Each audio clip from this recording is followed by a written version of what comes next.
monster. I'm your number one fan. Now clear your minds. Notice what scares you. It has from the very beginning. You know, it's Halloween. I guess everyone's entitled to one good scare, huh? Just been informed that zombies have entered the building. They're at the door. They're coming in.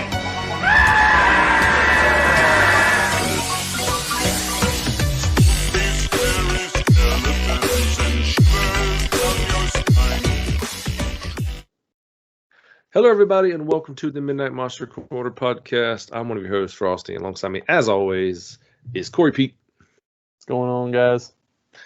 And also in here with us, last but certainly not least, it's Tony. What's up, man? What's up, homie? So we are back. We are continuing our Summer of Slasher series. Doesn't quite roll off the tongue like you'd want it to. But we are continuing this thing. We got a pretty neat little movie to review this week. A little indie film by the name of Billyclub. So if you haven't seen this movie, go check it out. It is on Tubi. Yeah, it is on Tubi for free. You can check it out before you listen to our review, or if you don't give a crap, listen to our review anyway and make an assessment. Then go watch it after. I mean, we don't give a shit. Do what you want. It's America. Hope everybody had a happy 4th. We are back at it. We are excited about this one. What you guys been up to? Got any new pickups or watched any new flicks? No, man, I haven't really picked up anything recently. But we did go out to, me and my boys went out to the Big Mo, which is a local drive-in around our area, and that was fun, dude. It's always good to be back there. I've went once before. That was my first time going, so this was the first time I went back since they opened everything back up. That was just a great experience, dude. There's nothing like being there, you know, chilling out in the lawn chair or whatever and watching a movie on the big screen. Like it's a surreal experience. It's so much fun. I highly recommend anybody that can go out there and check out. You know, they have 3 different screens, so you can.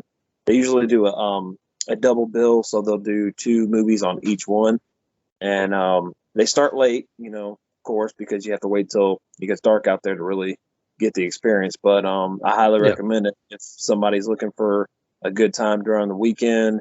It's fun with the family. Take your kids out there. There's a playground. You know, it's a blast. It's an experience that you don't really get very often because there's not very many drive-ins around anymore. So I highly recommend it. It's a good time. But we did do that over the weekend, and that was so much fun. And then just hung out and did 4th of July stuff. Hung out with family and stuff. I have never been to the Big Mo, if you can believe that. Same here. Yeah, it's dude. I recommend you guys will have a blast doing it. Matter of fact, I took the kids, so we went to watch a more kids friendly movie. But there was another screen that they were doing The Quiet Place 2, and I can't remember what the other film was, but it was it was another kind of horror thriller flick. But yeah, that was cool.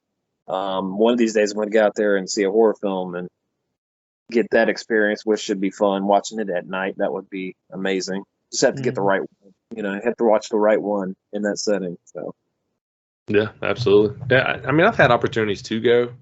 Like me and my wife would plan to go, and then it did get later. We just didn't feel like going to see a movie, you know.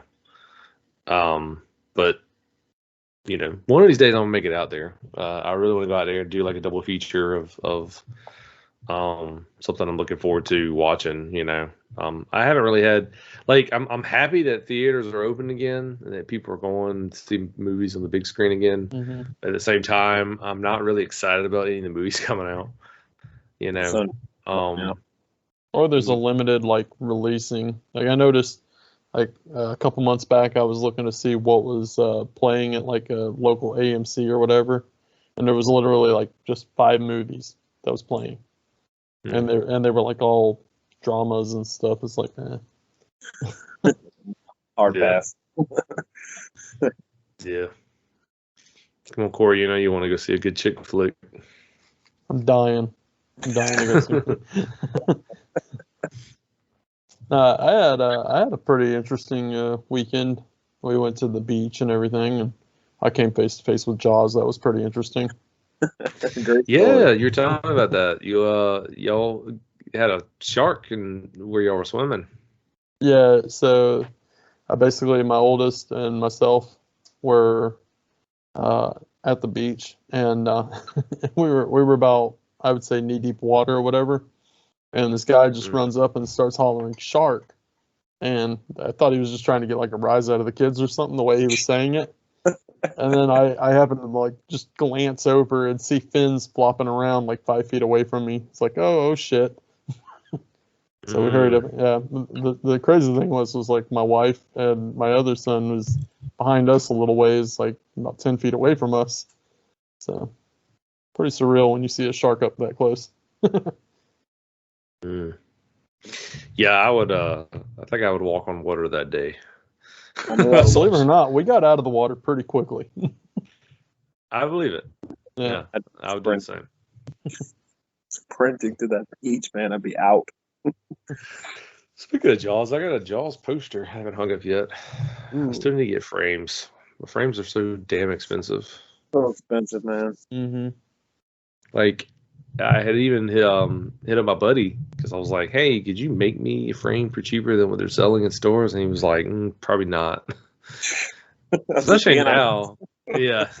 Especially now with the wood going up the way it has.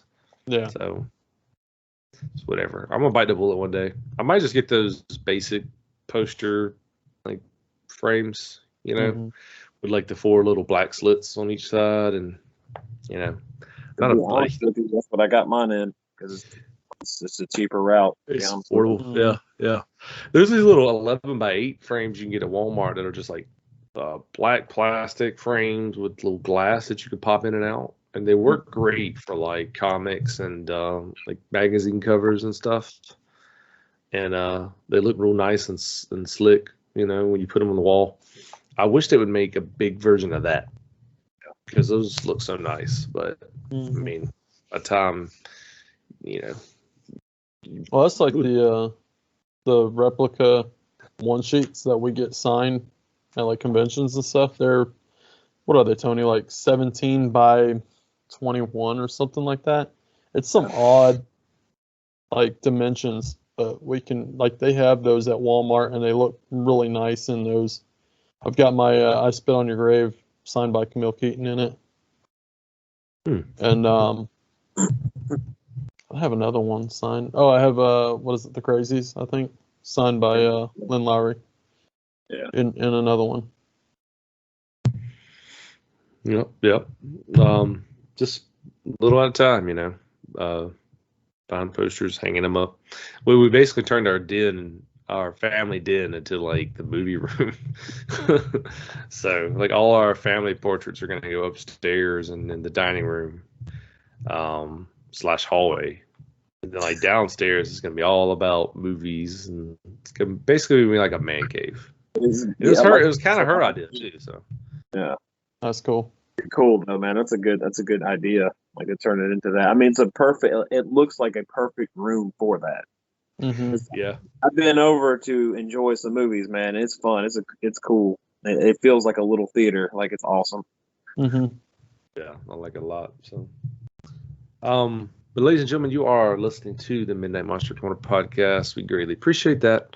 Don't forget, if you're listening on YouTube, like, share, subscribe, tell your friends to subscribe. Check us out on Spotify, iTunes, iHeartRadio, anywhere you can listen to podcasts. Leave us a review. And you can follow us on one of the many social media outlets such as Twitter at Monster_Corner, TikTok at Midnight Monster 20, and probably the best way to follow us, keep up with us, what we're doing, is the Facebook group. So just go to Facebook, type in the search bar Midnight Monster Corner podcast. It is a closed group, but ask nicely, we will let you in. So, also we have an email. So if you want to hit us up, midnightmonstercorner@gmail.com. If you want to stay anonymous, send us some questions, you are more than welcome to do that. But without further ado, let's get into this. So it is Slasher Month again, part 2. Mm-hmm. So that means we will have 3, because we're doing it again next month. So we'll have 3 slasher roulettes, which is just going to be interesting. Yeah. I'm already started kind of dabbling, watching some slashers. I was actually telling Corey yesterday I watched the Midnight Meat Train, which isn't really a slasher. Well, wait a minute. Yeah. So what's your thoughts on that, real quick? Because I like, even like my buddy Kyle at work, he was like, I was thinking about suggesting Midnight Meat Train for slasher, the suggestion episode, and I was like, I don't really know, because is it slasher or what is it? What are your thoughts? It falls into that gray area, man. I know there's like a heavy like investigative narrative to it with the main character trying to figure out what's going on during the late hours on the subway. But man, there's like some gnarly. I remember distinctively, because I know it's a Clive Barker. I don't think he didn't direct it, but it's based on a story from Clive Barker, I believe. Mm-hmm. So I remember the kills being really gnarly, but unfortunately, I remember there being a lot of CGI. So yeah, it's one of those movies that was heavily CGI'd, which is probably to its disservice, really. But there was a lot of practical effects, though. There was. The CGI was well done, though, in my opinion. I just remember, man, it was tasteful. About maybe 6 years since I've watched that movie. It's been a long time, man. I got to revisit it, honestly. But I think the main question here is that a creature feature, or is it slasher? See, I remember so little about it. I honestly can't even get my thoughts on that. But I would say the creature feature effect comes in towards the end. That's more of a twist. Yeah. More so, because creature features are always focused on the creature. Well, for the most part, yeah, for sure. Yeah, like, if you think creature feature, you think there's a monster going around killing people, right? Yeah. Or scaring people, at least. This one, you don't really find out about that till later, whereas our antagonist, or presumed antagonist, Vinnie Jones, is going around killing everybody with a meat tenderizer. Yeah, I really thought it was like more of a serial killer hook, and I think that's kind of where they hook you. They make you think it's more that, when at the end it like completely throws you in for a loop, and you're like, whoa, what the hell? I was not expecting that, which is awesome, but yeah, I enjoyed it. And Ted Raimi's in the movie. He gets his eyeball knocked out, so that's kind of cool. Was that Ted Raimi? Wow. Yeah. I remember that kill, but damn, Ted Raimi, wow. Yeah. I need to go back and watch it again, man. It's been a minute. Yeah, it was good. It's good. So it's one I've been wanting to watch for a while. I picked it up a while back, and I think I picked it up assuming it was just a straight up slasher. Yeah, it looks like one. You look at the cover and it kind of, yeah. Yeah. Which, I mean, it can totally be categorized as one up until maybe the last 15, 20 minutes when you start to kind of catch on to, but it's good. Enjoyed it a lot. So, but I guess I could go ahead and throw that out as like an early honorable mention, because I don't know if I'm going to talk about it at the roulette, since it isn't like just a traditional slasher, Yeah, but definitely worth a watch. Yeah, for me, it's hard to categorize, but I mean, I could see where it could go. Like to your point, it has that added twist at the end. So I mean, technically, it could be slasher. Yeah. But at what point is like Jason a slasher, or is it a supernatural film? As far as like Friday the 13th, you see what I'm saying? Yeah. So I mean, you could throw that there too. So I mean, everything really kind of just fits in subcategories. Subgenres, really. So categories, and I mean, I would accept it in either one, really. Yeah, for sure, man. I think I'd be okay with that. I think it would check enough boxes to be categorized as one to cover. Mystery thriller. Yeah. That's like, does anyone ever categorize Seven as a body horror? That's body horror. There's a lot of body horror in that movie. I was gonna say categorize Seven as a horror film. I mean, people have that debate all the time. I had a hard time putting that in my collection. Yeah, same here. I mean, it's in my collection as a horror film, but it's one of it's one of those fringe movies where it could kind of go either way. It should go in your collection either way. It's so good. Oh, it's amazing. I love the movie, for sure.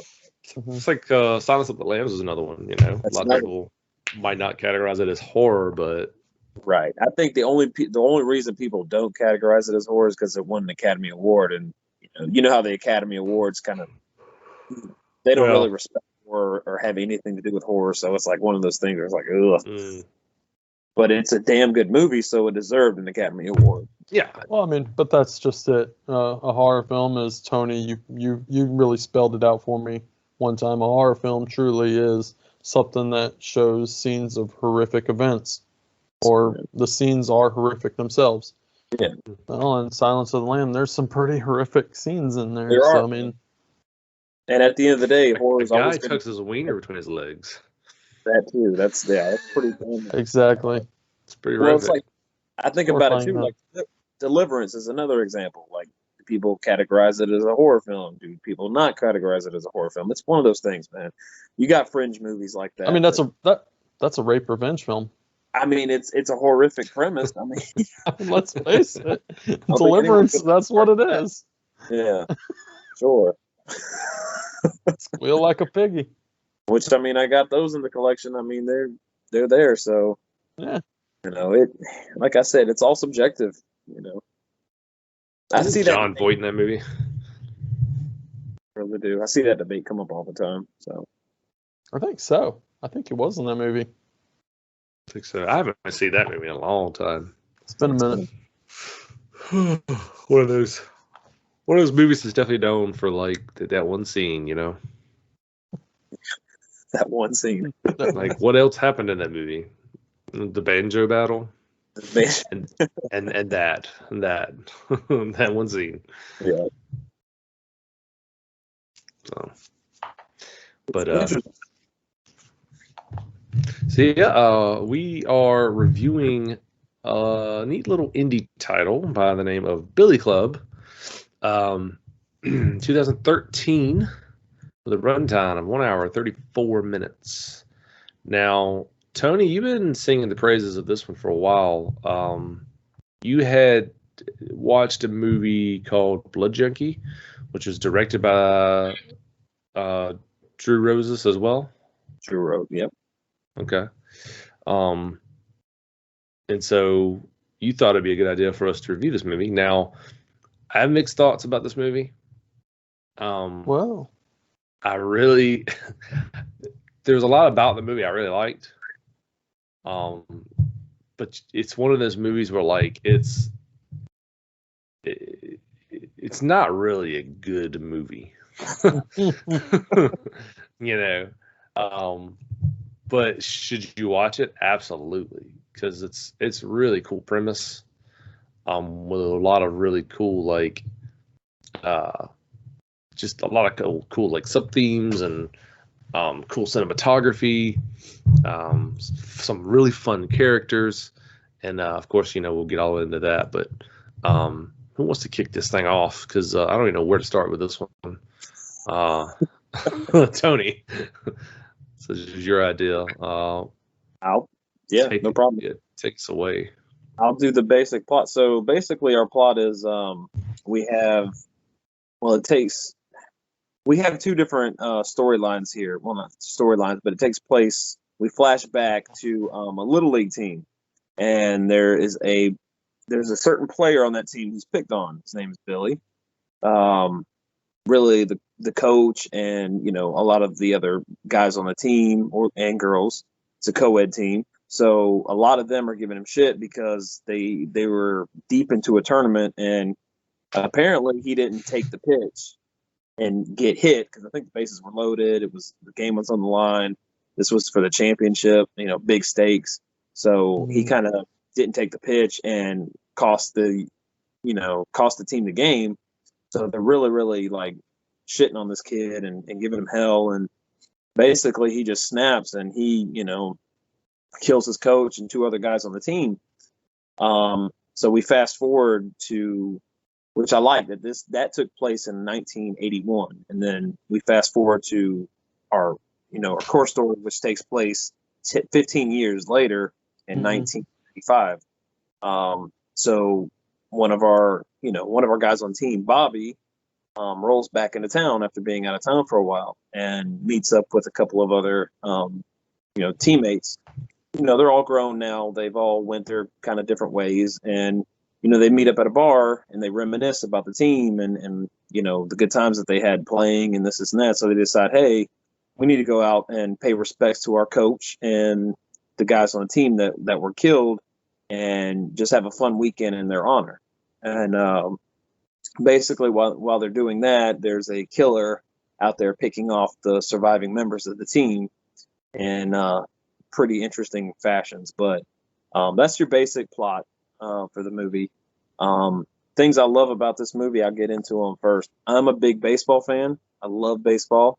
And they really take the theme of baseball and they play it throughout the entire movie. There's a lot of references to baseball in this. There's a lot of really, really clever baseball puns. This is technically it's a horror comedy, but they play it for the majority of the narrative. Like there's comedic scenes, but it takes itself very seriously as a slasher film.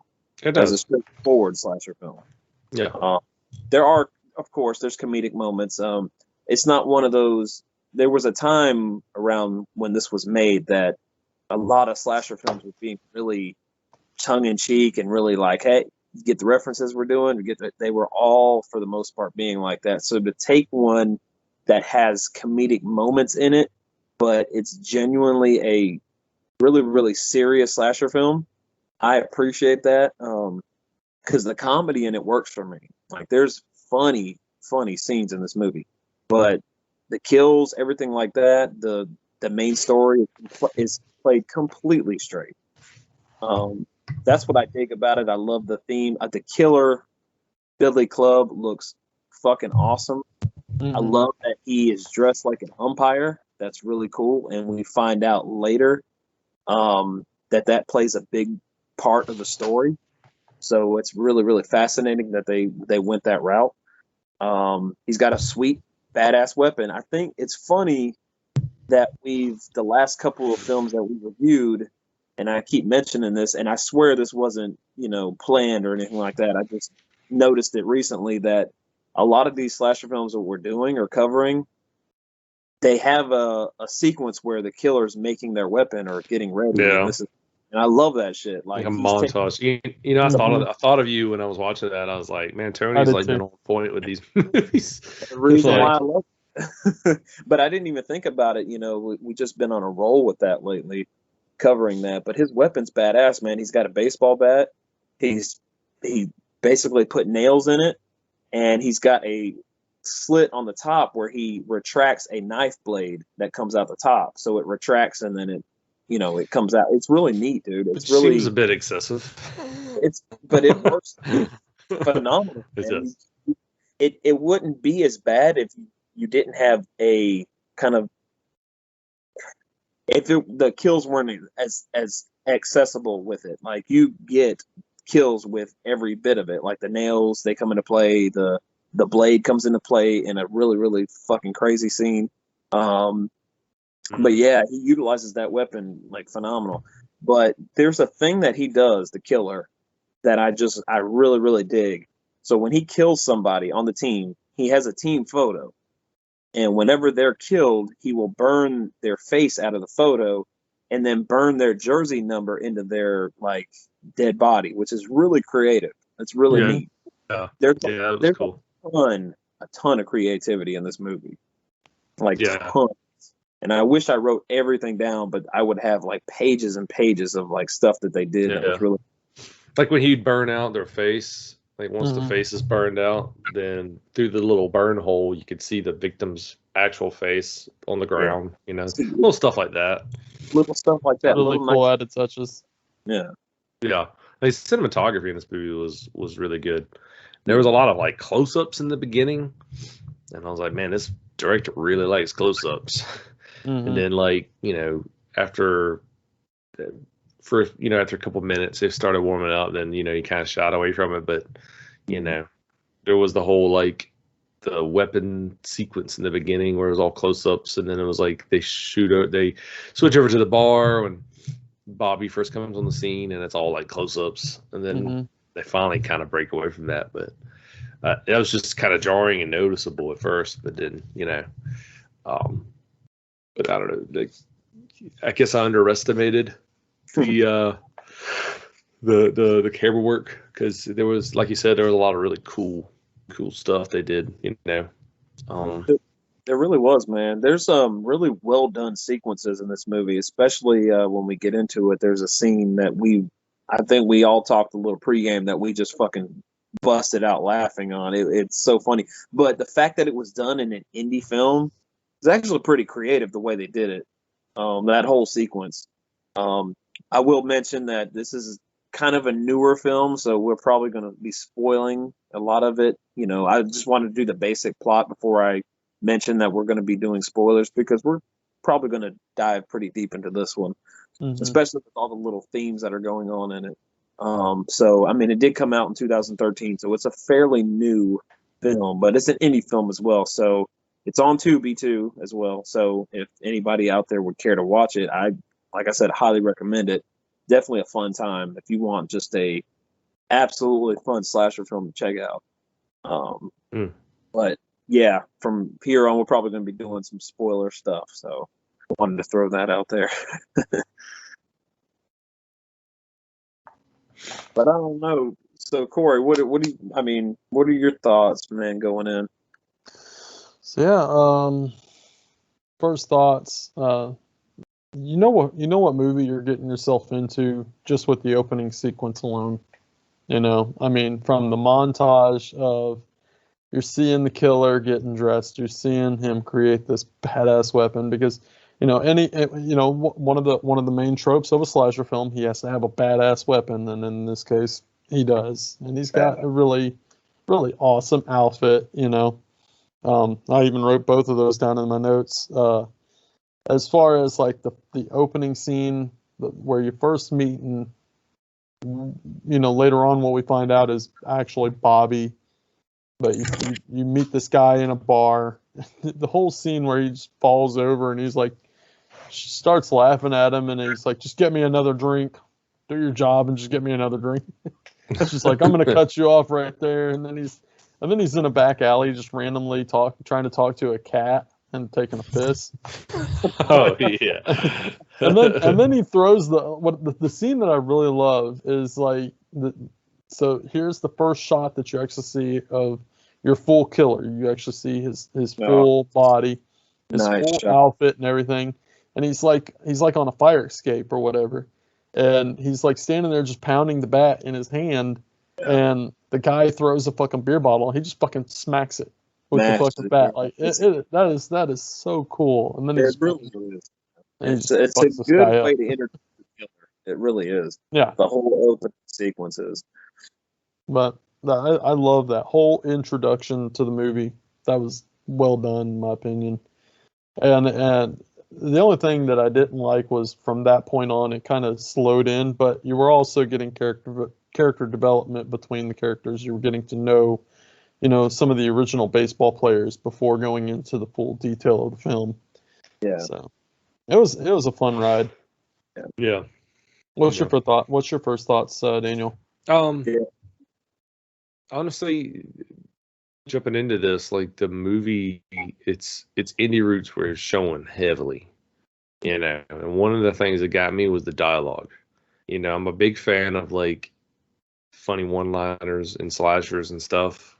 Like that stuff always sticks out to me, and it certainly did in this one. This was no exception. But there were some like kind of cringy lines.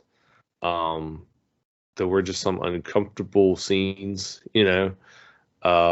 Just because of how, I don't know, but it also kind of added to the charm a bit. You know what I mean? What I was gonna say. Yep. And I felt like they kind of come out of nowhere too.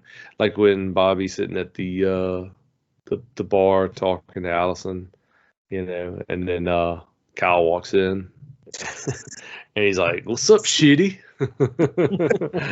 He's talking junk to that dude, you know. And then there's that line later where like they're all checking her out as she's working, and they're like, "Yeah, she's certainly grown up. She's not a tomboy anymore."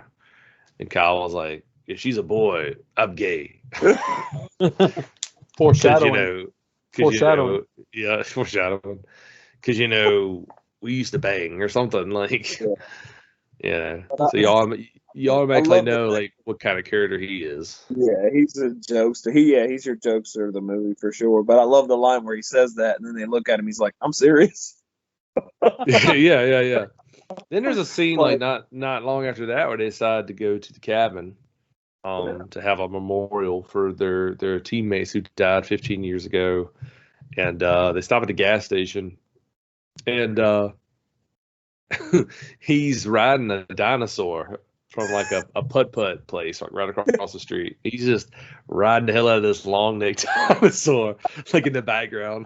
Like, how the hell did you climb up there? Oh, I'm gonna pause the conversation area. This is why I say that this guy reminds me of a friend of ours, because I mean the way that this guy's acting in film, like can you not see him, sitting on a dinosaur at just some random gas station riding it, random shit, yeah, or singing about whipping his pecker out in a public bathroom to take a piss. Like that dude was in there. He's like, it's occupied, and he just walked in anyways to piss. But the added touch of him like singing, "Take me out to the ball game" while he's doing that, but like changing the words around to rhyme, but he's pissing everywhere. Genius, man! Like it's really, really smart stuff that they're doing. Yeah, like I love it. It's always like centered on baseball. They don't let up on that. It's subtle, but it works. It is, man. And that's kind of like around the time, I started really getting hooked into the movie, and like, we'll get into that later when I get my rating of the movie. Like the movie itself, my rating doesn't reflect like how I really did enjoy the movie. But it's one of those movies that's so bad it's good, and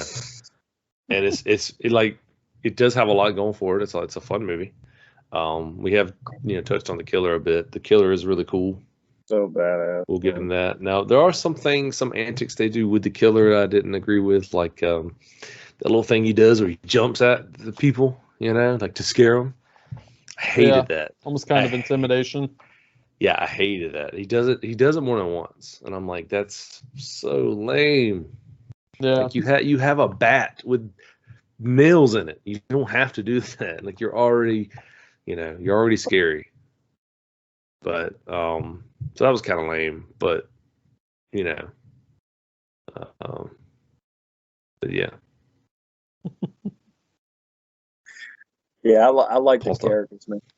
The characters really do it for me, man. Especially Kyle. The shit that comes out of his mouth, it's gold. Yeah. Like he and a lot of that has to do with Nick Summer, the actor, because I've seen his character in Blood Junkie, and he pretty much plays the exact same character. I think it's just his personality.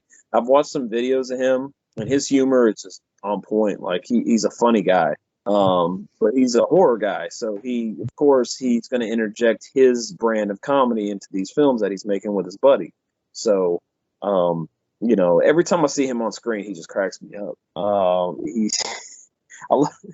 I just love some of the shit that he does, especially when they're out there playing, like right after they leave the bar, they all want to go and play a pickup game, just to tool around, have fun, just to relive old times and stuff like that. So they go out to the Diamond and start playing. And he's got so Allison, one of our other characters, comes up to bat, and she hits the ball, goes past Danny,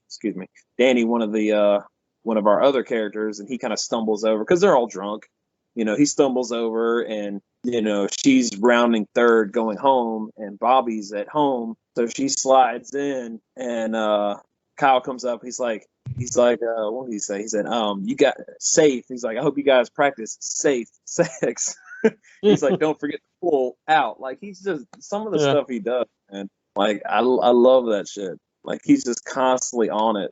like always joking, always like. But Mhm. the thing I love about the Kyle character, and this is what I think is really, really cool about this film. So when the film starts, you see this character, and you're like, "Oh, this fucking guy's a douchebag. You're not gonna like him. You're really gonna like hate his guts." They make him out to be that character in the very beginning. Mm-hmm. But what I love is they take his character, and through the movie, they make him more and more likable to the point where at the end of the movie, like he's just like, damn, like you don't want to see the guy get killed. Like the beginning of the movie, you want to see him die, and toward the end of the movie, you're like, no, don't kill this guy. This guy's too fun. Like, Oh, you're made just don't do to it. believe that he's probably one of the expendable characters. Exactly, yeah. Mhm. Well, they make him into such a prick that you're just like, you know, you just know this guy's he's gonna have one of the best deaths of the movie. He's got it coming, but Mm. he has that character arc, and you know, and then when you find out more about his character and that foreshadowing stuff that happens, it's like, oh shit, there's more to that character than just the douchey asshole that you want to see get killed. So I love that they played around with that, and you know, kind of played with your, you know, when you're watching it, you're like, okay, you're like, I see what we're doing here. I see what we're doing here, but no, we're not doing that. We're going to take it a different direction. It kind of throw you off a little bit. I appreciate that. I thought that was pretty well. It was well done. It was well. Mm-hmm. Right. Yeah. What did you guys think about the score of the film? Did you guys pay close attention to the score? Yeah. I noticed they had like the little "Take Me Out to the Ball Game" melody that played But at the yeah. it played during the credits, which I thought was kind of cool. I don't know who composed it, but there was like some heavy metal there, stuff like that I noticed throughout the film as well. Right, and like Daniel said, "Take Me Out to the Ball Game," but it was played more like the way they did the score was played more like dark and sinister, which I kind of dug that. Yeah. Okay, that's pretty. I like that. Mm-hmm. Like a dark Score melody. score worked for me because I like that they take that classic sound and they make it a little darker to fit the tone a little bit. I dig that. Yeah. Yeah.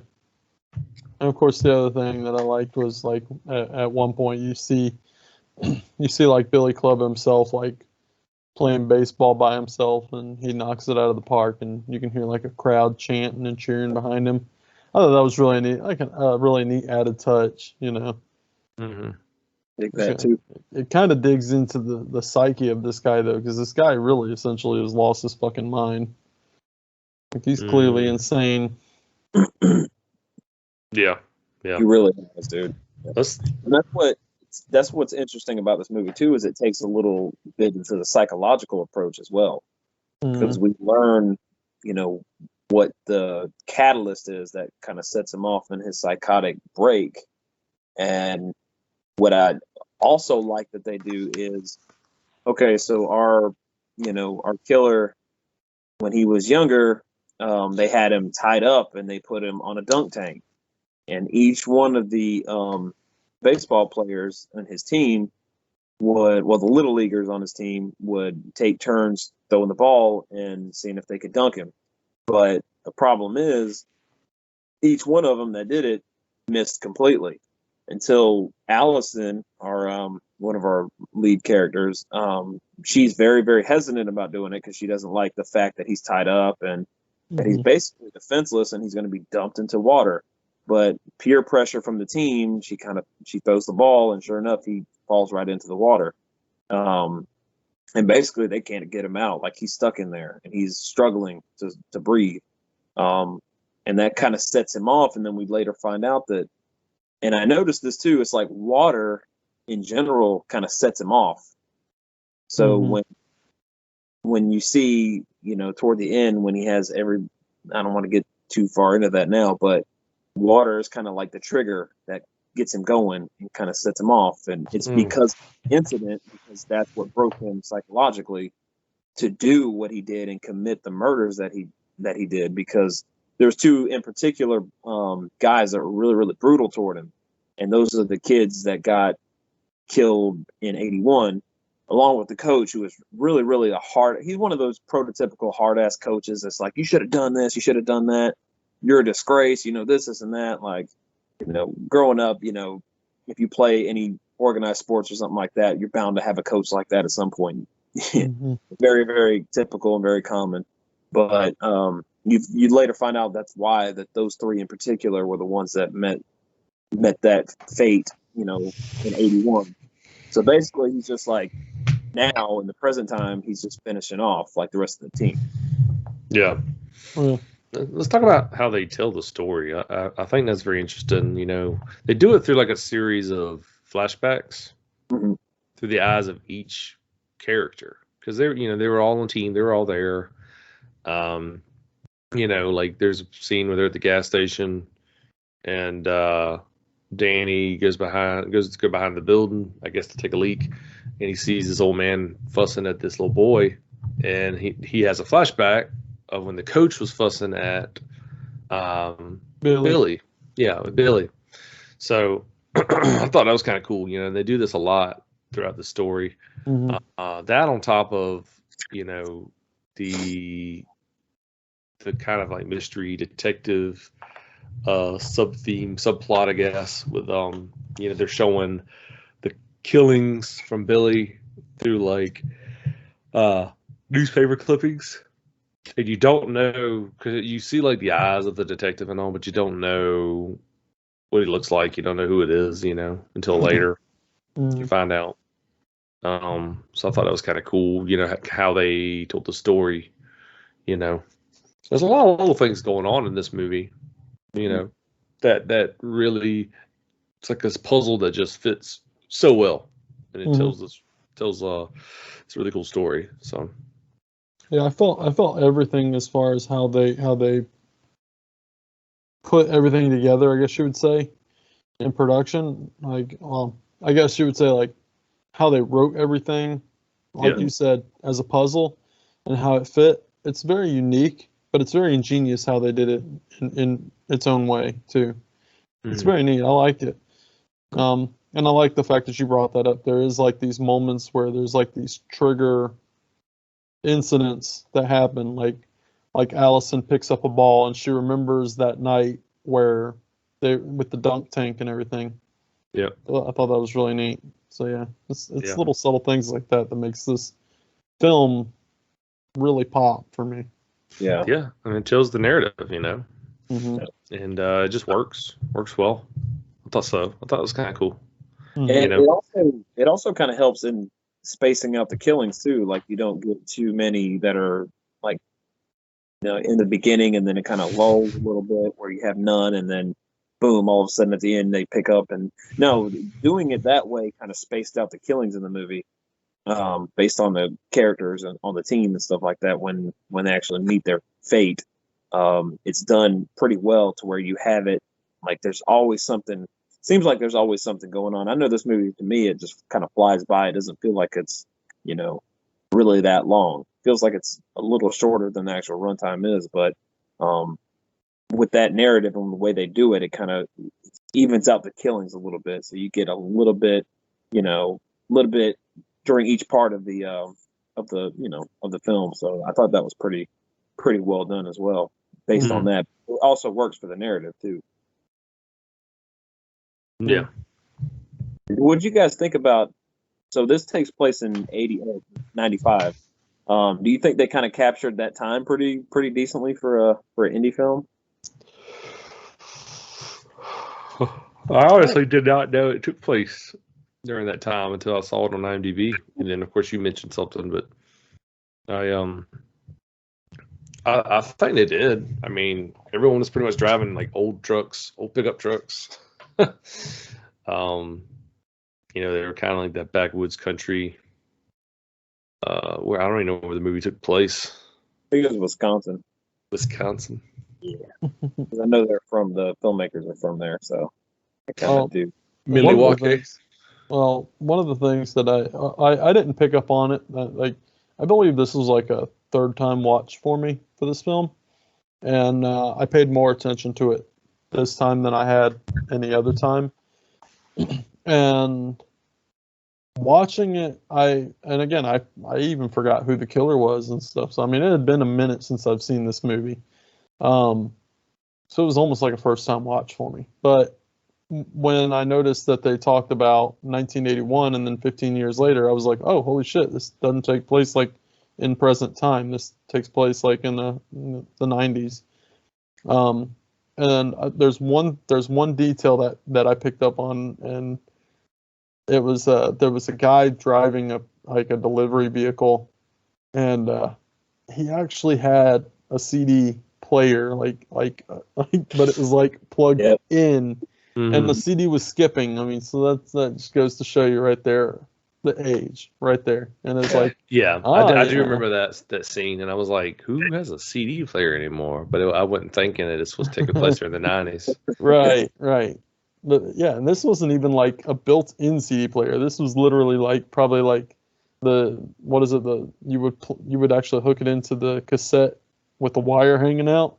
Yeah, but and hook it up to your CD player. So terrible. it worked. It worked. It was awful. Yeah. What did you guys think about that car accident that occurred in that scene?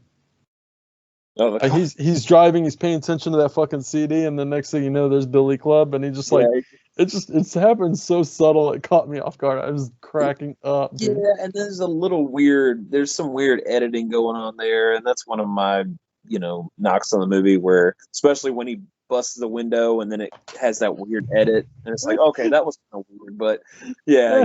He swings to go hit Billyclub. Next thing he knocks out the window, and he's like, oh yeah, that was just a weird edit. That was kind of There's a murderer behind you. Why are you worried about your fucking window? So focused on the window. Oh shit, my boss is gonna kill me. Not realizing the killer behind him. Like, yeah, you should probably worry about that guy more than anything. Yeah, probably worry about the guy who's actually going to kill you. I thought that was pretty weird. It was so funny. The lead up to that, when he was delivering the pizza to that guy, that was pretty fucking funny too. Oh yeah, took a bite out of the pizza and just chunked it at his door. The dude just watched the pepperoni. I was like, I was looking at that guy going, how sad is your life that you're just going to be so sad about this piece of pepperoni sliding down your window? Which you think, okay, that's kind of a random scene that doesn't really make sense. It doesn't really add to the narrative and stuff. But I thought about it, I was like, yeah, they make a point to where it does, because that's what kind of throws the police off on the trail, because they said that guy, they said that he was the one that killed the pizza guy because he lost his mind and got pissed off with him and killed him because of that whole situation with the delivery. So I was like, okay, there was a reason behind that. I got it. Yeah. Not only for comedic effect, but also to kind of move the narrative along with it. So how funny was that though? Like, did you order pizza? No. Well, and then he gets pissed off and just throws the pizza. Or when I love the little scene of Halloween that took place in here when I can't remember her name, but she was one of the girls on the team, and she answered the door for the trick or treat. She's getting ready for a Halloween party. She answered the door for them, and they're like, "Give us candy, woman." And she's like, kids were assholes. Yeah, I don't really have any candy. So she came back with sugar packets and they were like, "You suck. You suck." So then the cool thing was, she was dressed up like Catwoman. So when Billyclub, I guess she thought it was her boyfriend. When Billyclub came rolling in, she's like, "That's not what I meant when I said Batman." I was like, "Oh, that was pretty clever. I like that joke." Yeah, nice. Yeah, yeah. The humor was on point. It's really like little things like that made me just really love this movie. There's so much of that going on. Mm-hmm. You notice it. The more and more you watch it, you pick up on little things. It's like, oh shit, that's pretty cool. That's pretty clever. Like even the smallest little details, like when they go to the coach's cabin, and they all know that the coach hides the keys to the cabin behind the sign. So they go to hit the sign, and sure enough, the keys pop out, and there's like a little baseball glove on the keys. It's like cool little moments like that, man. It's just they add to this is a baseball themed slasher film, so it doesn't let you forget that this is a baseball themed slasher film, which, to be honest with you, there wasn't that very many of. I'm surprised, honestly. Yeah. They never took the theme of baseball and ran with it in a horror film or a slasher film. It's kind of perplexing to me. But I think this movie does it better than I think there's only other two more like that have done this. So I mean, it's like I said, very slim company. Right. Yeah. So, which I think about some of the kills, because like that was one of the things I wrote in my notes early on was how some of the kills seemed like they were kind of lackluster, but there was actually a few I really, really liked, like Danny's kill. He Awesome. he's like stuck in this cabin. He's by himself because he done split up from Allison and Kyle, Mhm. who went to the grave of the coach. Oh yeah. Yeah, they were gonna go pay respects to the coach. Yeah. Scene. I just thought about another scene. Well, not a scene, but when they go to the grave, and there's a grave there. It's a woman. Her name is Anita Mint. He's Yeah. like, Yeah. God, like, And yeah, then he's now like, more than ever. Yeah. Mm-hmm. I do admit. I'm sorry, dude. Go ahead. No, you're no, right. that's great. The comical relief is phenomenal in this film. It really I is. love it. Yeah. I love it. But so he's stuck in his cabin and he's like hungry as shit. So he eats these he thinks it's just chocolate, but they're boomers. So they're like mushroom infused, boomers. Mushroom infused chocolate, basically. And he eats all of them. Hold on, guys. Wait, just 1 second. Okay. So I'm sorry, but this girl brought pot to the party. She brought shrooms to the party, right? All in which is going to make you hungry as fuck. And they didn't bring any food, it looks like, to this cabin. Any food. If you look, he is like going apeshit trying to find food in this place, and there is no food anywhere except warm beer, and he was pissed about that. Which another thing, the beer is Bunt's beer. That's pretty Bunt's. fucking cool. Yeah. Yep. But I didn't even put two and two together. Yeah. There's, like I said, there's so many little things like that, man. Yeah. Created their own brand of beer just for this movie to keep it baseball themed. That's I mean, hilarious. that's pretty fucking cool. That's cool, man. Yeah. Okay. Back to the shrooms. But so he gets high as shit and decides it's a good idea to just jump on a 4-wheeler and just ride off into the woods screaming, which is just funny in its own right. But so he's stuck in the woods and then he realizes, oh no, I'm on drugs.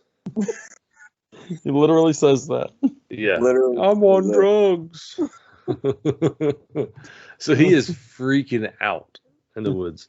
Then he comes across Billyclub, and first he tries to get away, and he runs smack dab into a tree, flies off the 4-wheeler. Yeah. Then somehow he was able to get back up on the 4-wheeler, take off, and by this time Billyclub had done flanked him, and somehow got in front of him, and he had that's when he was able to actually use the blade on his bat. So that was kind of cool. Decapitated. Decapitation scene. So Decapitation. Which, I mean, leading up to it, the fact that he's riding around the woods just screaming, it fucking kills me, man. But the way that they did the effect of him like tripping was fucking awesome. Like they got a super close up shot of his face, and then there's this like psychedelic colors going around. It was like really, really pretty well done. Trippy. Yeah, it really was. Yeah. But that whole sequence was fucking brilliant. I loved it, man. I was fucking laughing so much. Like I just, it's like, who thinks of that? Who does it? He has like a Junior from Friday Part 5 like moment where he just gets fucking decapitated and his head just goes flying while he's on the ATV. Junior. Yeah. I like the fact that it follows through and crashes and his body just goes flailing into the air. Oh, poor Danny. But the practical effect head looked pretty cool. Everything looked cool. Yeah, and then they did like I did notice like a little bit of CGI from the blood that was dripping, but that's very minor. Like not even worth mentioning, honestly. But there was a little bit of CGI in this, but not very much. Right. Yeah. So, what do you guys think of how he's like stores his dead bodies? I loved it, and I was going to get into It's that. definitely an interesting touch. It's definitely an interesting touch to his mental break. Yeah, for sure. Because cool thing about it is, and I was kind of losing the proximity because he mentions in the movie that this pond is by his house. So I was trying to think, how far is his house away from where they're staying at the coach's cabin? Because I thought that was where his base of operation was while he was doing his killing. But then you find out that it's, of course, the dugout, which that was cool because there's a term in baseball called ducks on a pond. And basically that's what they were. All the guys or all the victims were like displayed in the pond or in water like they were playing the field. Like you had a guy at third base, you had a guy at shortstop, second base, first base. And he was, of course, at home plate, and he was, hitting balls to them, and he had them with their arms outstretched, catching the ball, or they weren't catching it, but he was hitting them to them like he was playing a game, like they were still playing. Yeah.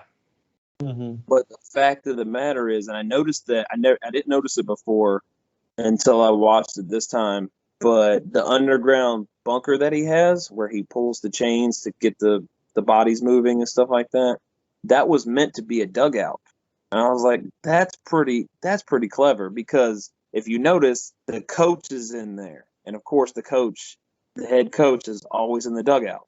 So wow, yeah, that is pretty neat, because there's no other bodies in there beside Coach Fredericks' body. I was like, that's clever, that's smart, that's somebody that understands baseball and uses it in the narrative. That's cool. I didn't put two and two together. You're right. That is completely a dugout. Literally, it's a hole dug into the ground. It is dug out. In baseball, we call it the manager, but he was a coach because they were a little league team. But the manager always stays in the dugout. Of course, he's watching the game. He's pulling the strings, making moves and whatnot. So that's what basically they were implying. So I was like, that's fucking cool, man. And the fact that they use ducks on the pond, I thought about it. I'm like, well, ducks on the pond is a pretty common term in baseball. And I didn't think about it until I saw his drawings, where one of his drawings actually ducks on the pond. And I was like, fucking cool, man. Oh, yeah. It's dope. That's pretty neat. That's inside baseball. I do love me some baseball. That's interesting. Yeah. That's awesome. I would have never put that together. That's pretty freaking cool. Yeah. There's a lot of little, like I said, man, I keep repeating it, but a lot of little touches that are very subtle. Like if you don't pay attention to them, you won't get that kind of stuff. Like it's so subtle, and so like if you turn away for a minute, you'll miss it, kind of thing. Right. Right. But I dig that. All of that shit. And the fact that Billyclub is dressed like an umpire, and basically an umpire controls the game. So that's basically in his head what he was doing. He was controlling the game. He had control of everything that was going on. And, we find out that the umpire, who we were talking a little bit, the guy that plays the umpire is the guy from the Twisted Sister video, where he's always the dad that's like, what is this shit you're listening to? What is, he's always playing the real stuck up dad. But he's in this movie, and he plays the umpire, and they do a flashback where he saved Billy when he got dunked in the tank. So basically, the umpire saved his life. So basically, kind of, I guess he superimposed himself onto the umpire, and that's what he wants to, not what he wants to do, but that's who he is in his own head. So basically, that's why he's dressed up the way he is. Well, you hear the the umpire or whatever, he's talking to Billy, and he's like, you got to start standing up for yourself. You got, otherwise they're gonna walk all over you. Yeah. I mean, he basically just pretty much motivated him to murdering everyone. That I think it was unintentional, but it was definitely unintentional. Because I mean, if I see a little kid getting picked on, I'm like, yeah, you need to stand up for yourself. You need to whip their ass one good time. I could see myself saying that to a kid that's getting picked on. Yeah.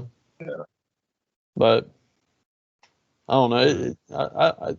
I think it just plays upon how much this guy actually got abused and beat. Because I mean, it seemed like everyone on the team pretty much hated him, and then and just treated him like shit. And then even the coach, just everyone. So I mean, this kid was taking a lot, and he was a young kid, So that wears down a child's brain, I'm sure. Yeah. And then it didn't help, I guess. Somebody was just like, you need to seek revenge. Just beat their ass. Okay. He's going to seek his own form of revenge. But he shoved a fucking baseball bat down the fucking coach's throat. Man, I'm telling you, man, I was just going to bring that up. I would have liked to actually see that kill. That would have been amazing. So given the low budget, slasher that this is, that's a cool little touch because you know what they did to create that effect, right? They just took a bat handle and kind of sawed it off and just set it in the guy's mouth, and that's how they simulated it. It's a cool looking visual. Mm-hmm. It's really cheap. You don't have to add to the special effect to it, and it's a really cool looking death. It's smart for your budget to do something like that, and to keep it in the theme of baseball too. Yeah. So I thought that was pretty neat as well. I like that that's what they did. They took a baseball bat and just put it in his mouth, and he just held it in his mouth. So that's cheap, right? It doesn't cost much in the special effect department. So I mean, it's a good way to save some money on your budget. Oh yeah. Yeah. So remember that, kids, if you're trying to save money. Be creative. This movie, to me, screams creativity on a low budget. Because I think this was also partially a crowdfunded movie. And I'm so glad that they were able to get the goal that they had to get this made, because I think this shows a lot of ambition and a lot of creativity in a movie. Mm-hmm. You could tell I really, really like this movie, man. I'm sorry. I gush about this movie. And, I've said it time and time again as far as indie films. I mean, it's just fans making films for fans. So they're going to go all out. And they went all out for me for this. They went all out. Yeah. It was fun. You had your moments where, some scenes could have been done a little bit better, but for the most part, it was... Sure. I'm not saying this is a perfect film by any means. No. Some editing flaw. And there's one part I never quite understood. And I was going to bring this up to you guys to see if you can make sense of this, because I can't. So when the guys are driving, you got Kyle, Bobby, Danny, and Allison. They're all driving in Bobby's truck to go pay respects to the coach at his grave. Well, they get pulled over by a cop, which is the weirdest fucking cop in movie history. He's a fucking weirdo. I don't know how we have. I think I was born in cheap shit. That guy was fucking weird. He looked weird. He acted weird. He was just off. I thought he was Three Finger from Wrong Turn. He looks like a dude. No shit. He's fucking. That's a weird guy. But so this is what I didn't get. So he pulls them over. Bobby's driving. They're all kind of inebriated and drunk. He breathalyzes Bobby, takes him in, and leaves them on the side of the road. They're all drunk. What the fuck does he expect? That one of them is going to get behind the wheel drunk and drive? So I didn't understand that at all. I couldn't make sense of that. Also, they didn't really put him in a holding cell. They put him in fucking padded cell with a crazy dude. Yeah. Tries to kill him. So if you notice, that was all in his mind. It was all in his mind. In the end, because that guy was the umpire. Yeah, so when the cops came in and started beating the umpire, which was the crazy guy that was in the cell with him, we see Bobby later, and he's got bruises all down his back and shit like that because, you know, he was the one that got beat. Which, if you, you know, you wouldn't notice that shit because it's like very clearly shot that way. So it's almost like, oh shit, like, you know, his mind is correct for sure. Like, that's what he sees is the umpire all the time. And the umpire's kind of, in his warped mind, the one that's driving him to kill. That's how I looked at it. Kind of like in Friday the 13th, when Mrs. Voorhees is killing, like, she hears Jason's voice in her head.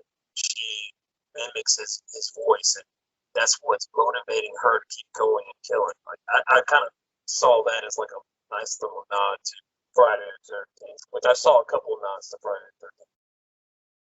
So you can tell that, you know, these guys are fans when they watched it. Well, I even saw a nod to kind of Halloween in a sense, if you will. Because, I mean, he comes back to the small town that he's from a psychiatric ward to seek his revenge, essentially. So, I mean, it's kind of like Halloween in a sense. Yeah. Don't hold me fully to that, but... Huh? Yeah. I mean, I was just going to say, basically, with the plot of a slasher film, you know, slasher films don't have the deepest plots, the deepest stories and whatnot.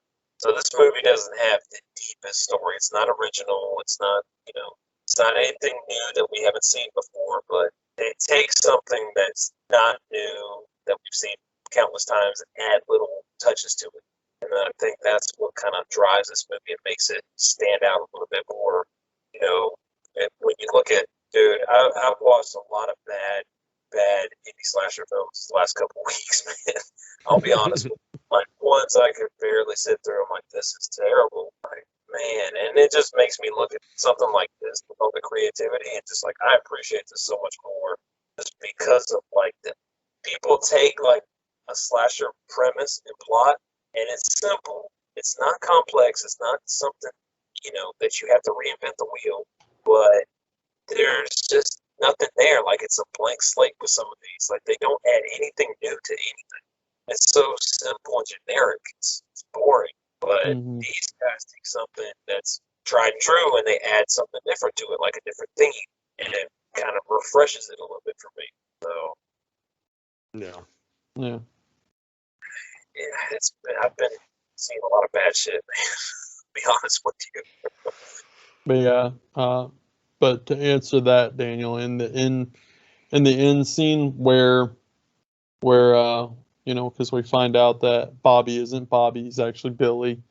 But in that end scene with him, the very last moments where he's having flashbacks, you see him in the jail cell, and you see the crazy guy grab his mouth and try and hold him, but then you also see him grab his own mouth, and he's holding himself like like don't speak. So yeah. The cool thing is that they add that water sound effect to it every time you hear it, so it's like that's what that water, it triggers him, it triggers his psyche, and that's what makes him kind of snap. Yeah, there's a lot of psychological shit going on, man. So he just took on the identity of Bobby, basically. Yep. Assume the idea. Yeah, because that's the guy that gets killed in the very beginning. So he takes his wallet and all his shit, and he just parades around as Bobby. Because even Allison says, "Wow, you look so much different," you know. Oh yeah. They like, but the funny thing is that Kyle like recognized him kind of right away, so that was pretty funny. Like, it didn't take him long to figure out who he was. Yeah. Well, I called him McBoobster or something like that, like something weird, a weird nickname for him. Yeah, McBoobster.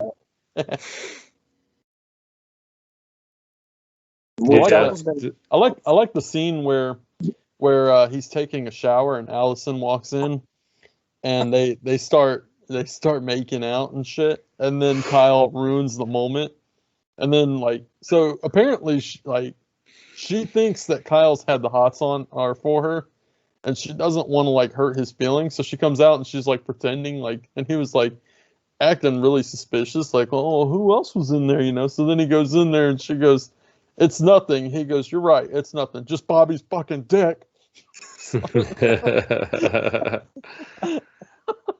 Yeah, he's like questioning her about it. She's like, I was just taking a shower. He's like, you still look dirty. Your hair's dry. She's like, I don't wash my hair. He's like, yeah, but you still look dirty. Wait, that's another thing. Like Corey said, you make it seem like he's jealous because he wants Allison. So he's all pissed off because she's kind of hooking up with him, but in reality, it's not the case at all. It's completely flipped on you, and you're like, "Holy shit!" Like, wow. He's jealous because he wants Bobby. Yeah, it's like, fuck, man. I love that. He's like, and they're in the truck. He's like, "You leaned in." He's in so much denial in that moment. It's fucking hilarious. And he just takes off running. I'm not gay. It's almost kind of sad though, man, because it's like this guy's a tortured soul, dude. Like you could tell he's been harboring that shit for so long and kind of, basically putting out that machismo just so people wouldn't kind of get any hints on, Exactly. He's been putting on a front. So the original asshole that we meet is just a front. Yeah, just a tortured soul. Yeah. Which his death is pretty funny. Man, that's another one of the highlights of the movie. It's his face like just completely obliterated with the bat. It's really gnarly. Yeah. Yeah. He got one good hit in there though. Fucking pickaxe right to the rib cage. So that's one of my things is like that doesn't really come into play at the very end in the climax. Like you would think getting a pickaxe right there would be pretty fucking. Well, you see him at one point grabbing it because he takes all his gear off, and at this point now him and Allison are back at the gas station, and he's like, Allison, and he's like grabbing himself here. So you can actually still see he's hurting. Okay, I just didn't know if you saw the wound still because it would have the blood kind of pool up. All you really see is just the blood, but he's holding it. I didn't even notice the blood, man. I didn't even see that part. So okay, that's a nice little touch then that they didn't forget that because that's a pretty substantial like wound. I would imagine right there. That's gonna I think went deep in there too. Pretty deep, yeah. Which you question it like. I understand for the narrative, keep the narrative going, but these things happen a lot in slasher films. I get it, but there was 2 running vehicles there. Why did she run into the woods and not hop into one of those cars and get the fuck out of Dodge? Why didn't she grab the detective's shotgun after blasting him in the face? Or that. that happened abruptly. Yeah, it did. And then I love how the guy dying with a gunshot wound in him is able to explain to her everything. Yeah. Like there's no, oh my God, I'm going to die, call an ambulance or coughing blood up. He's just like, I'm a cop. Billy's back. He's going to kill you all. You better run. Newspaper articles right here. Yeah. You better run, dead. I like how she gets the fuck out of Dodge at that point. But she did, she does. But it makes sense to her being the final girl too, because she's really the only one that really shows any remorse for what happened. Mm-hmm.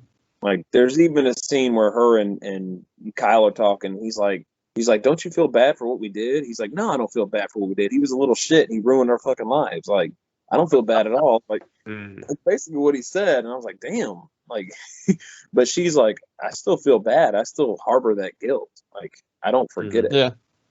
Yeah, because even she was like, no, he didn't ruin our lives. I ruined our lives. If anyone's to blame, I'm the one to blame. I'm the one to blame, right? Mm-hmm. So it makes sense that she would be the last one standing. She's the only one that felt any guilt for what they did. Yeah. What did you think about the ending? Oh man, that's brutal, dude. Yeah. But very fitting. Yeah. Very fitting.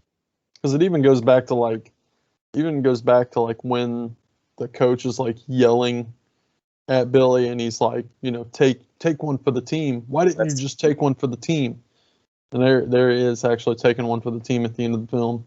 And you notice, I thought it was smart when they were younger and they tied him up and stuff like that. They ripped off his jersey, like the arms of his jersey, to tie him up. Yeah. And then at the end, he rips off his shirt kind of the same way and kind of he basically ties himself up to take, he's in a batting cage and basically the balls are just winging at his face and he's pretty much like he's eating it on the chin. Yeah, pretty much. It's a really brutal fucking way to go out. Like, damn. Yeah. But basically, to your point, Corey, he's taking one for the team because that's what he hears. But I love, there's a little moment where he's like, he gets locked up in the cage and he's talking to Allison. He's like, let me out. And she's like, no, you're going to fucking kill me. And he's like, oh, yeah, I am going to kill you. So he's like, okay, I understand. Yeah.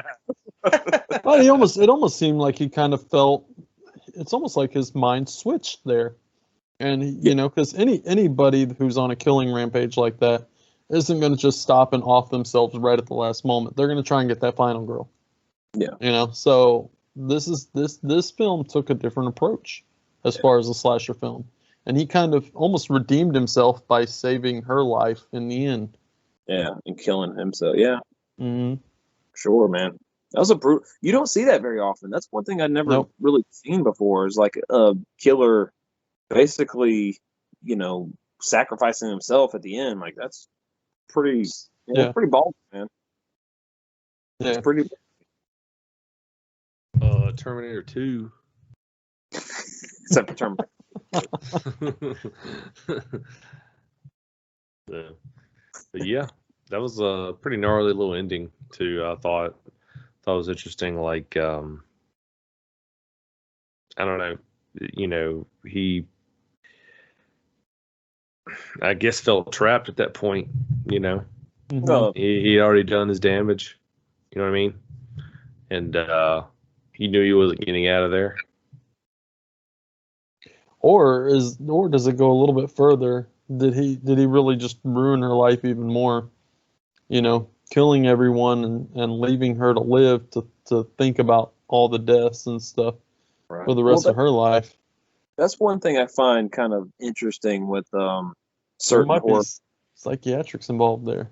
Yeah. Well, that's like I said, that's one thing I find interesting in horror films is like at the end when the final girl is kind of broken and beaten but she's finally away and she won basically. But like you think about it, how does that affect her going forward? Like she's been through hell. She's she has no friends anymore. They're all dead. She was directly involved. I mean, not directly involved, but in her mind, I'm sure she kind of blames herself more than ever before. So like, how does somebody go on from all that? How do they go on to live like a normal life? And like, it's, like Halloween explored it a little bit in the new one that came out not too long ago. Like, how does Laurie move on from that night? That hellish night that she suffered. Like, she's got PTSD almost from it. And she always looks back on it and she's fucked up, basically. So yeah, that's a good point, man. You don't know how she's going to live after all the events have happened. Yep. And how she's going to be, psychologically. So pretty fascinating, interesting to think about. Yeah.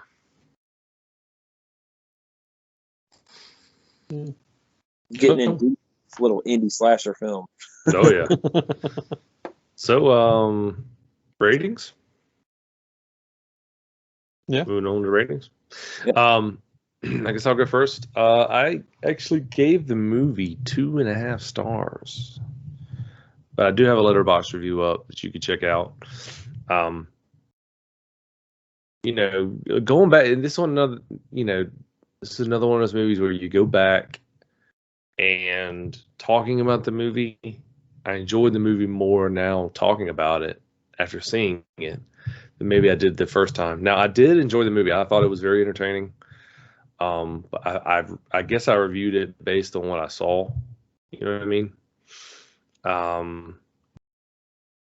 It could probably get a higher rating, but I think I went with 2.5 stars just because of how some of the delivery in the movie. You know, like the whole like the killer doing the jump thing to intimidate his victims. God, I hated that so much. Uh, some of the dialogue, some of the weird pacing in the movie, where like you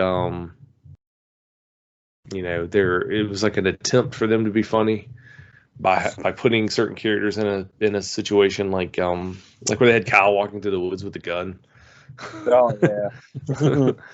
You know, it kind of I think it slowed down the movie some when times where it didn't need to. Other than that, I mean, we've covered pretty much everything. I really enjoyed the characters. I thought they were funny. I thought some of the kills were decent. Some of them were a bit lackluster, I guess. Like the pizza delivery guy could have been better. But you know, it is what it is. You know, it is an indie film, but it was fun. And you know, after actually hearing about all the like uh, the baseball puns and the you know all the baseball jokes that are cracked and stuff, I think that's really interesting too. So yeah, I'm going 2.5 stars for now, but you know it's 2.5 out of 5 anyway. That's liable to change in the future through a second viewing maybe, but don't let that deter you from watching the movie. It is still a good movie. I do recommend you watching it. Go to Tubi. It is free on there. Check it out. It's only an hour and a half. And it flies by too. It does. It really does. So what about you, Tony? Oh man, dude, like I said, talking about this movie more, I'm glad we covered this movie because it was cool to get all the stuff that they did that's very subtle out in the open and talk about it. And you know, just talking about it more just makes me appreciate it. Like I love, there's just so much creativity and so much like drive and initiative that these filmmakers took when they like wrote the script, you know, made the movie. I saw like behind the scenes of the props and everything like that. And it's so cool how they made all that stuff.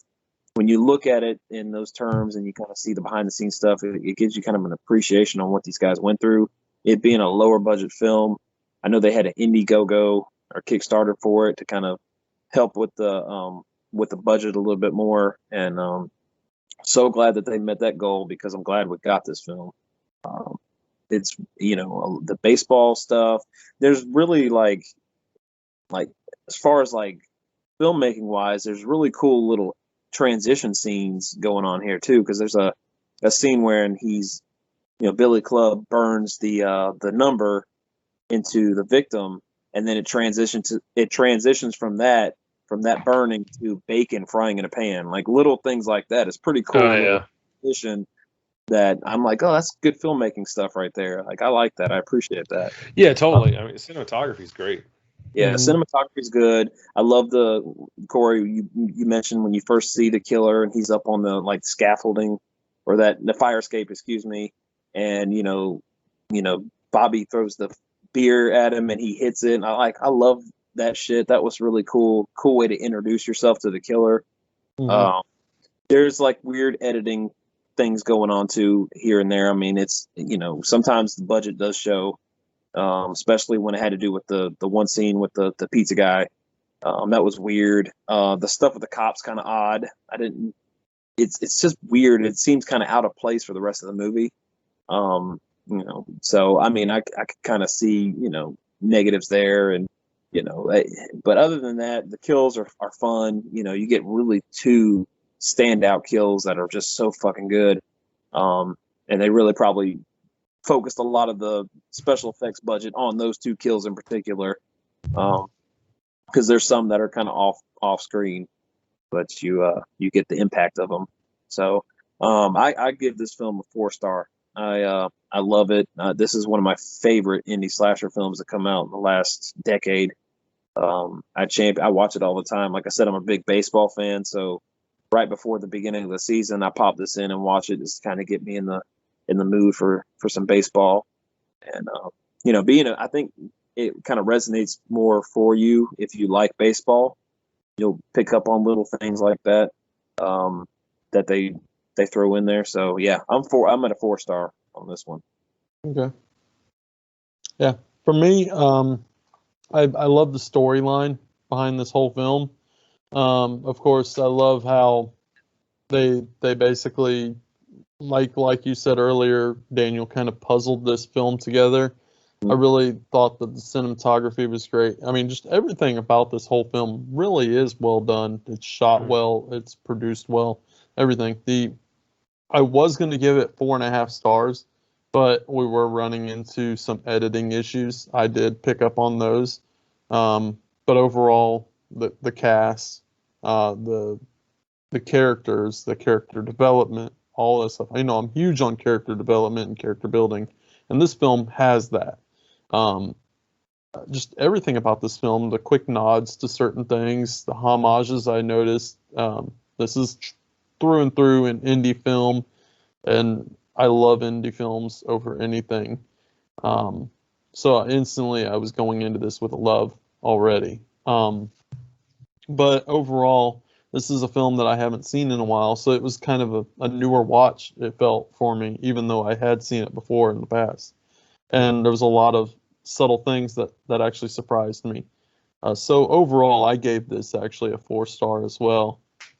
I just couldn't see myself going any lower than that and any higher than that, really, because of the editing issues. But that's literally the only issues that I really saw. Going into this, with an indie film, you would expect a little bit more flaws and stuff like that. But in this case, there wasn't. This was a well-shot film. Yeah. So I'm the jackass of the group. No, man, no. Trust me, that No. I love that because that is fair. Like you brought stuff to the table that you actually could. That was like not a glaring problem, but you said like a critique, and it totally makes sense, dude. I get that. I for sure get that. So your rating, dude, totally justified, man. And like I said, some movies you gotta watch twice to appreciate. Oh, I gotta be yeah. honest. First time I watched Kung Pao, I hated it. Yeah. Watched it a second time, and then I proceeded to watch it 100 times. It's Sure. Some movies, even comedies, you gotta watch twice to appreciate. And this might be one of those for me. I did enjoy it. I thought it was entertaining, but just reviewing it based on what I see, that's what I get. I'm just glad you liked it. You said you liked it, so that's awesome. Yeah, it was fun. It was fun. I recognize what it is, but it was a fun movie. Definitely. And that is our review of 2013 Billyclub. Ladies and gentlemen, we thank you for listening to the Midnight Monster Corner podcast. Just a quick reminder, you can follow us on YouTube, like, share, subscribe, tell your friends to subscribe. iTunes or Apple Podcast, Spotify, iHeartRadio, anywhere you can listen to podcasts, we're there. So be sure to follow us there. And then follow us on the socials. Follow us in our Facebook group. And if there's not anything else to add, we'll land this plane. Sounds good, man. And we'll see you guys next week. Later, guys. Later.